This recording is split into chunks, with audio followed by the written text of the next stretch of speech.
Bonjour et bienvenue sur cette nouvelle vidéo de cuisine. Aujourd'hui je vous propose une recette de pizza toute simple.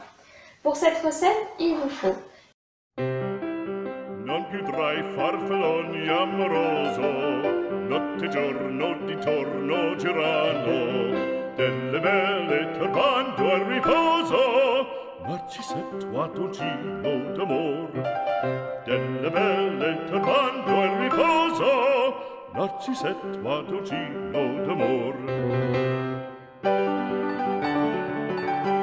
Non più avrai questi bei panacchini, quel cappello leggero galante, quella chioma, quell'aria brillante, quel vermiglio d'onesco color, quel vermiglio d'onesco color. Non più avrai quei panacchini, quel cappello, quella chioma, quell'aria brillante. Je réalise moi-même ma sauce tomate à pizza plutôt que de l'acheter toute faite. Essayez, vous verrez c'est bien meilleur et en plus il ne faut vraiment pas grand chose. Vous avez tout noté? C'est parti pour la recette. On verse d'abord la farine.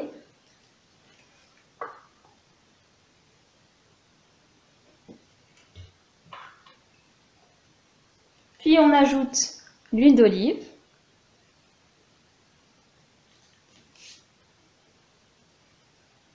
Je mets 3 belles cuillères à soupe.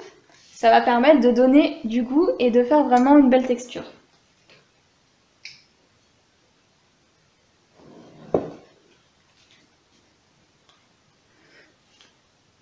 Ensuite, on ajoute plusieurs tours de moulin de sel.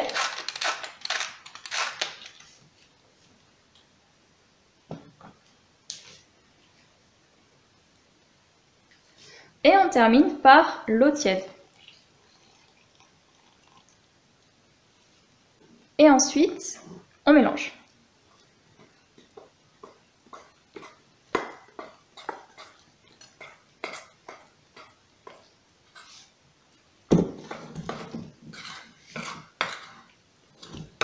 Donc voilà, j'ai terminé de pétrir la pâte. On voit que j'ai une boule de pâte bien homogène, très souple et vraiment élastique. Le propre de la pâte à pizza, c'est d'avoir justement ce côté très élastique.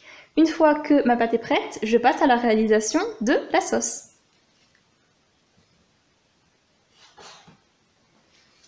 Pendant que je préparais ma sauce, je laisse ma pâte à pizza dans le saladier et je couvre ça d'un torchon. Ça va permettre à la pâte de commencer à lever un petit peu.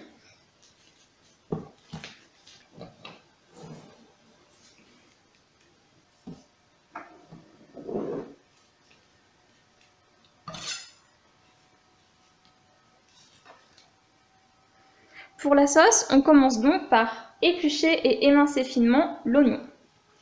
Une fois mon oignon émincé, je le mets dans une sauteuse avec un filet d'huile d'olive et je fais revenir pendant au moins 10-15 minutes pour qu'il soit bien transparent et qu'il soit bien cuit. Pour éviter que ça accroche, vous pouvez le faire revenir quelques minutes à feu moyen et ensuite ajouter un petit fond d'eau, ce qui va faire que votre oignon va mieux cuire et ça va éviter que ça accroche dans le fond de votre casserole. Donc 15 minutes plus tard, les oignons sont bien revenus, on voit qu'ils sont légèrement translucides. On va pouvoir ajouter le coulis, enfin c'est pas du coulis, j'ai dit coulis tout à l'heure mais c'est pas du coulis, hein, c'est de la purée de tomates, donc j'en ai 200 g. On ajoute toute la briquette. Et on va pouvoir assaisonner. Donc on n'hésite pas à donner plusieurs coups de moulin à poivre, il faut que ça ait du goût.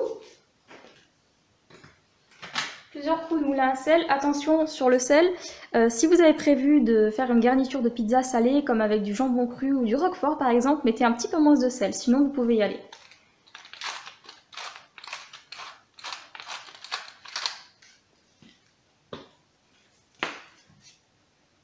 On ajoute le basilic ou les herbes séchées de votre choix.